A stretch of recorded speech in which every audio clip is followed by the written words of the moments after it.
Student ये exercise 3.2 का question number third का फर्स्ट पार्ट है और इसमें क्या पूछा है आपसे देखिएगा। ये वर्ड प्रॉब्लम है, पहले तो इसको समझ लेते हैं कि वर्ड प्रॉब्लम में आपसे क्या पूछने की कोशिश की है इसने। The difference between the two number is 26। दो नंबर हैं और दोनों हम वेरिएबल लेंगे, डिफरेंट वेरिएबल होना चाहिए।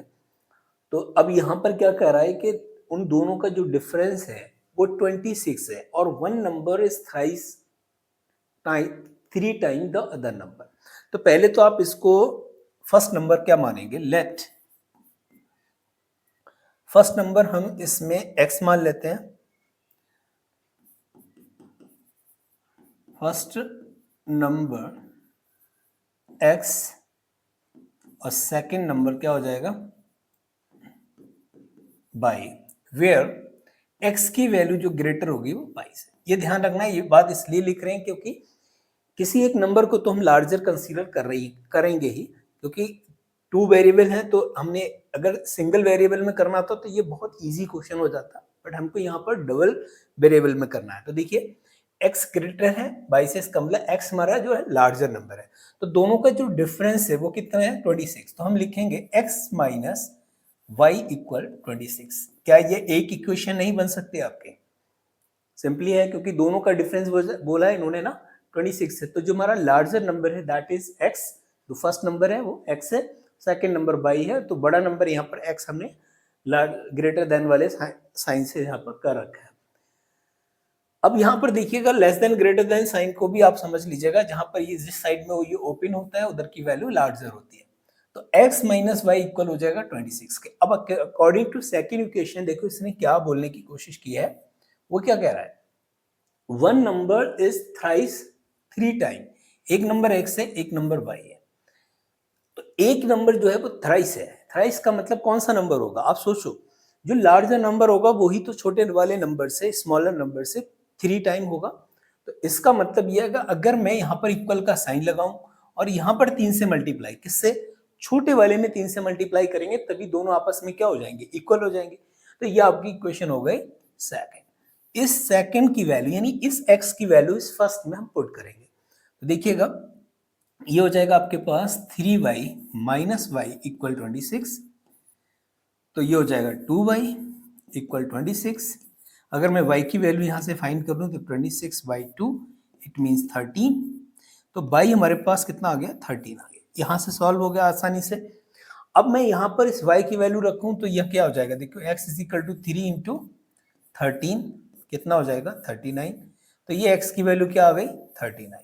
इसका मतलब x और y की वैल्यू आपको फाइंड आउट हो गई है। देखें ये स्मॉलर नंबर था और ये लार्जर नंबर है, तो लार्जर नंबर 3 टाइम, अगर हम इसमें मल्टीप्लाई कर दें 3 से तो 39 आ जाएगा।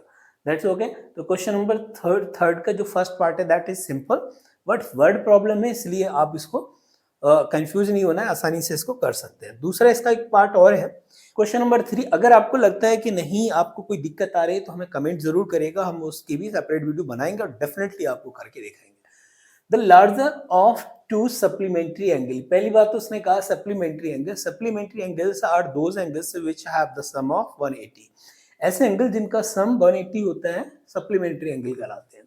Exceed the smaller by 18। तो अब यहां पर हम मानेंगे तो जो लार्जर एंगल है उसकी हम वैल्यू क्या मान लें, लार्जर एंगल को हम मानते हैं x और स्मॉलर एंगल हम मान लिया y। तो यहां लिख दे लेट, कंफ्यूज नहीं होना, लेट लार्जर एंगल हमने क्या मान लिया x, स्मॉलर माना y। तो इन दोनों का जो सम होगा वो 180 होगा, आपको पता होना चाहिए x प्लस वाई इक्वल 180। ये ध्यान रखना इक्वेशन से। अब दूसरी इक्वेशन आप देखें क्वेश्चन में क्या दिया है। क्वेश्चन में कह रहा है कि exceed the smaller angle 18 degree. तो इसका मतलब ये है कि ये x और ये y है। यहाँ पर लार्जर एंगल हमने कितना माना x जो है वो 22 से कितना ज्यादा है 18। तो अगर मैं स्मॉलर एंगल में 18 को प्लस कर दूं तो ये आपस में कैसे हो जाएंगे, इक्वल। तो यहां से देखिए आसानी से आपको x की वैल्यू मिल गई। इस x की वैल्यू आपको यहां पुट करनी है, कितनी हो जाएगी देखिए y प्लस 18, यहाँ लिखेंगे y plus 18 plus y equal 180। ये हो जाएगा 2y इक्वल में 180 माइनस 18 कितना आ जाएगा, सब्ट्रैक्ट करो 2 यहाँ आपका बचेगा 7, ये होगा 6, 2/, अगर हम y की वैल्यू फाइंड करेंगे कितना आ जाएगा 162/2, कैंसिल करेंगे 81, तो y की जो वैल्यू आ गई वो 81 डिग्री आ गई है। ओके 81।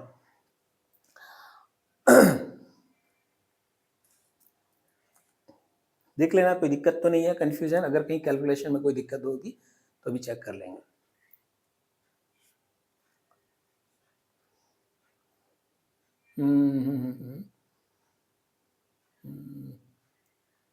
कुछ गड़बड़ हो रहा है, चेक करो।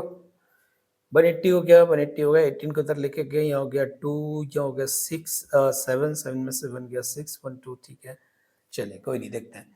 x की जो वैल्यू हम निकालेंगे तो हो जाएगा y प्लस 18, y हमारे पास कितना आया था 81 प्लस 18, दोनों को प्लस करा, 8 और 1 हो गया 9, 8 और 1 हो गया 9।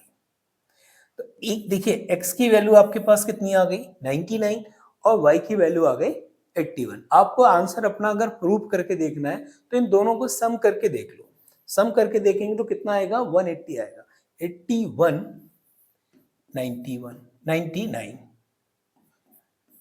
9 और 1 10, कैरी 1 आगे 18। इसका मतलब यह है कि आपका आंसर 100% करेक्ट है, किसी तरीके का कोई डाउट नहीं।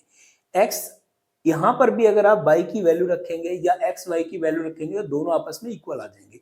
तो बहुत सारे तरीके हैं प्रूव करने के। आई होप कि क्वेश्चन नंबर 3 का ये सेकंड पार्ट भी आपका क्लियर हो गया होगा।